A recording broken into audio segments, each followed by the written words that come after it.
안녕하세요. 서울타임즈입니다. 지난번 영상에서는 이제 키신저 국무장관이 이 반공주의자 닉슨 대통령을 설득해서 그 소련 공산당, 그 소련 공산 제국을 하루라도 빨리 이렇게 무너뜨리기 위한 그러한 정책으로 이제 중국 공산당을 지렛대로 이용하자 하는 그 정책을 들고 나왔습니다. 중국 공산당을 지렛대로 이용해서 소련 공산 제국을 무너뜨리려면은 거기에 대한 그 당근이 있어야겠죠. 그래서 이 당근으로 바로 이제 중국 공산당과 미국이 72년에 지금부터 딱 50년 전이죠. 수교를 하고 대외 정책이 그동안 이 반공 정책에서 완전히 턴해가지고 이제 친중 정책, 즉 차이나 퍼스트입니다. 미국의 이제 이익도 중요하지만 중국의 이익이 먼저다. 미국보다는 중국 우선이다.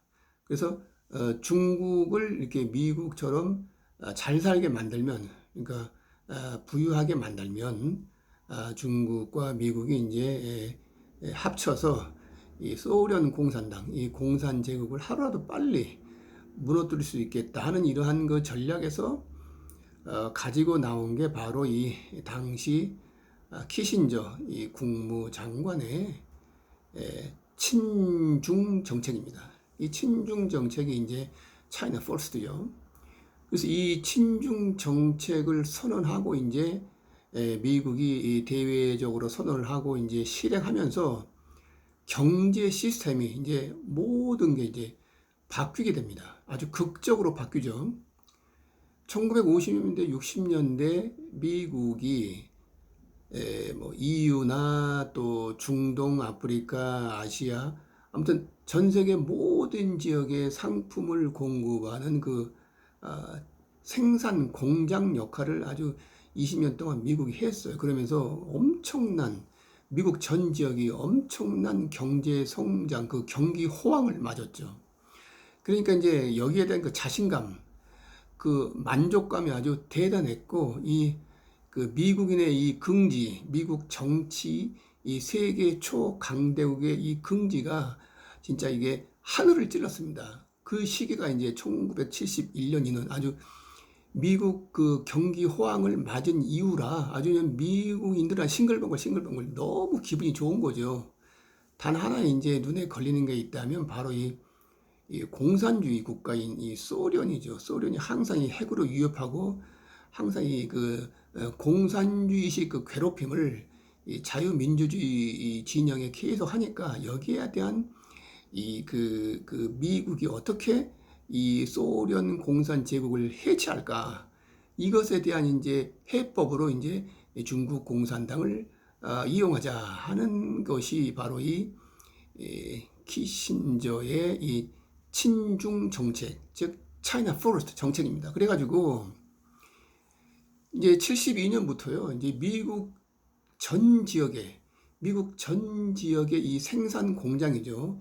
이 설비가 이제 서서히 이제 그 전까지는요, 이 중국이 뭐랄까 공장이 전혀 없었죠. 그러니까 완전히 그러니까 지금 이제 중국이 이제 15억 인구잖아요. 근데 그 당시는요, 이제 좀 아직쯤 좀 뭐랄까 그 적나라하게 평을 하자면 15억 명이면요 다 그냥 실업자입니다. 한마디로 다 실업자. 왜냐하면 생산하는 그 공장이 없고 설비가 없고 뭐 아무것도 없어요. 그러니까 완전히 그냥 중국이라는 그 땅만 있는 거지 그 안에 이 생산할 설비 같은 게 진짜 전무 아무것도 없다 할 정도의 아주 극도로 진짜 그 뭐랄까 이건 진짜 낯생이죠, 낯생이. 아무것도 없어. 아무것도 없네? 아니, 중국을 와봤는데 아무것도 없네? 뭐 이런 정도였죠. 이거 너무 심한 거 아니야? 아무것도 없어.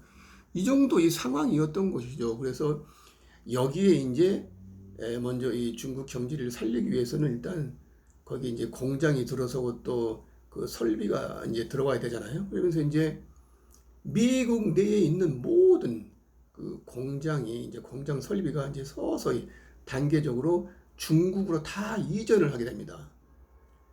계속 이제 시간이 지나면서 계속 중국으로 이제 미국 경제 시스템이 이전이 되는 거예요. 그러니까 이제부터 서서히 뭐냐면 이제 중국 공장이 이제 가동되면서 그동안 이제 일이 없던 그 한마디로 실업자죠. 그런 이제 중국인이 시간이 지나면서 이제 수억 명이 중국에서 이제 일자리를 찾고 이제 일을 하게 됩니다. 그러면서 이제 월급을 받고 또 이제 일상생활이 나아지면서 이제 씀씀이도 좀 많아지면서 이제 또 세금을 내고 그래서 이제 중국의 전역 모든 도시가 그러니까 20년간 미국이 그 경기 화랑으로 엄청나게 도시가 성장한 것보다 더 많이 중국 전역에서 미국보다 훨씬 더 큰 규모로 아주 대도시들이 중국 전역에 쫙 생기게 되죠.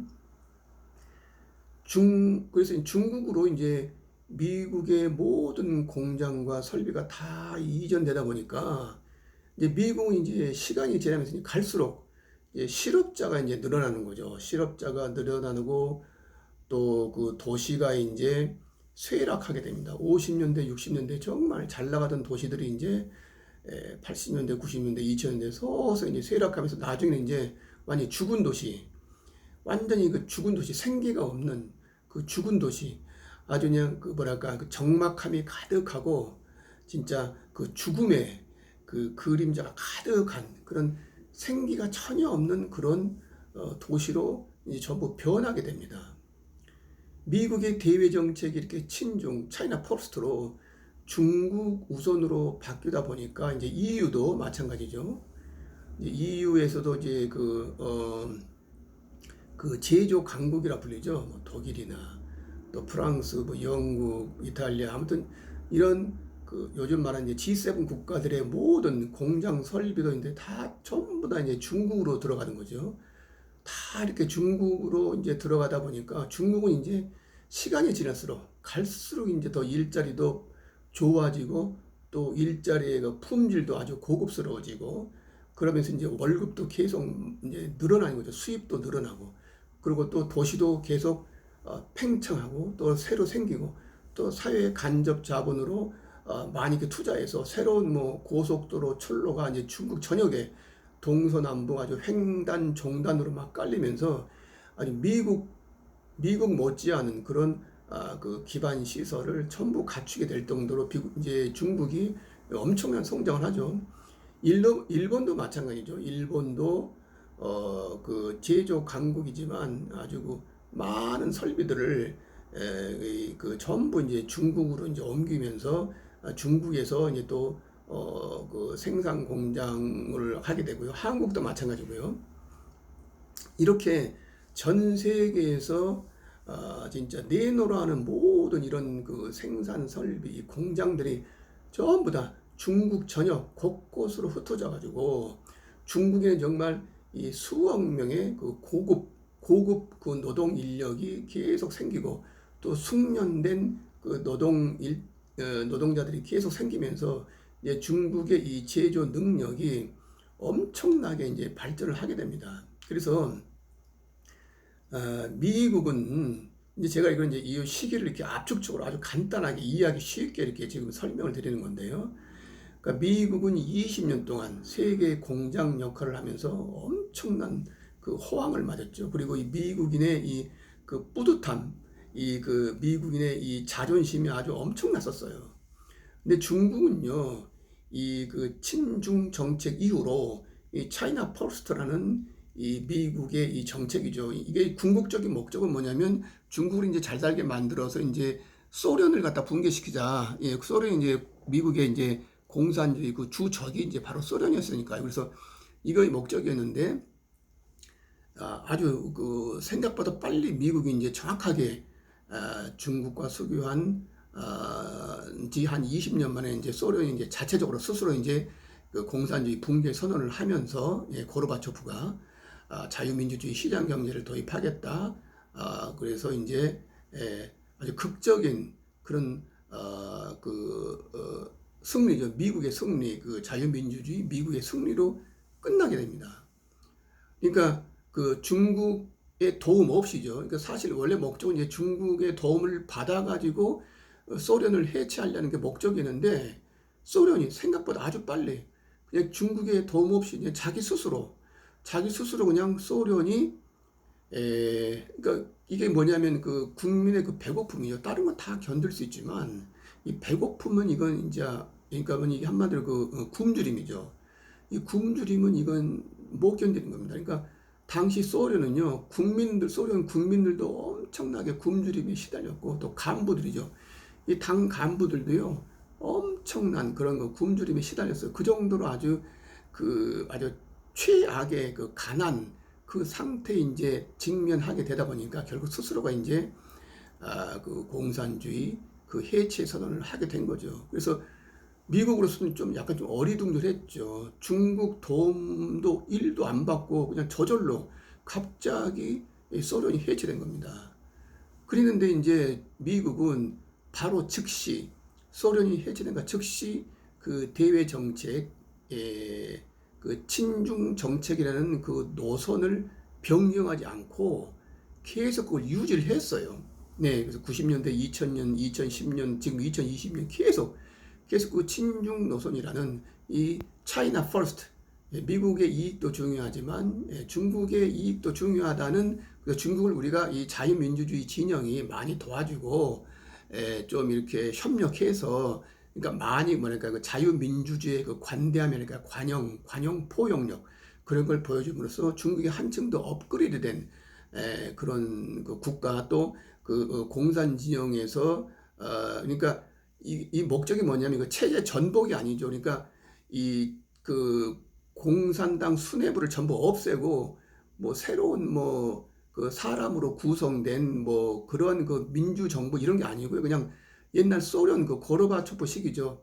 그냥 우리가 스스로 이제 공산당 일당 독재를 포기하고 권력 독재를 포기하고 그 민주주의의 그 세 가지 그 특징이 있지 않습니까? 예를 들면 뭐 그 언론의 자유, 또 뭐 집회 결사의 자유, 뭐 종교의 자유 이런 식으로 해서 아무튼 보편적인 시민의 권리를 이제 인정하고 또 그 누리게 하면서 그러니까 여러 다당제를 통해서 이제 뭐 선거도 하고 이러면서 이제 그 다른 그 자유민주주의 진영이 하는 그런 이제 방식으로 좀 이렇게 스스로 자체적으로 이제 셀프 변신이죠.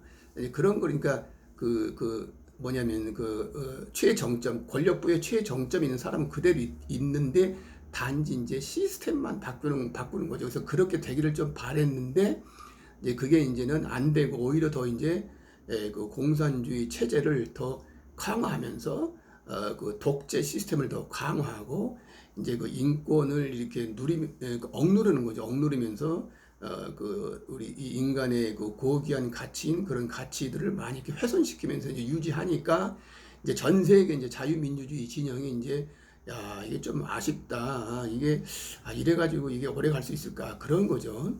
그래가지고 이제 계속 이 그 친중 정책을 유지합니다. 차이나 퍼스트 정책을 그렇게 해가지고 지금 중국이 거의 한 40여 년 넘게 전 세계에 상품을 공급하는 그 생산 공장 역할을 합니다.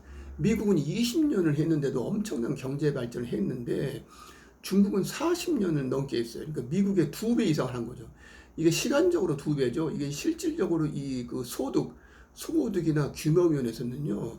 미국보다 한 5배, 6배 정도 그것보다 그 이상입니다. 그 이상의 엄청난 부와 그 경제적인 이익을 중국이 보는 거죠. 그만큼 이제 다른 나라는 많은 그런 경제적인 그 손실에 인내하면서 지금까지 이제 이렇게 오게 된 것입니다.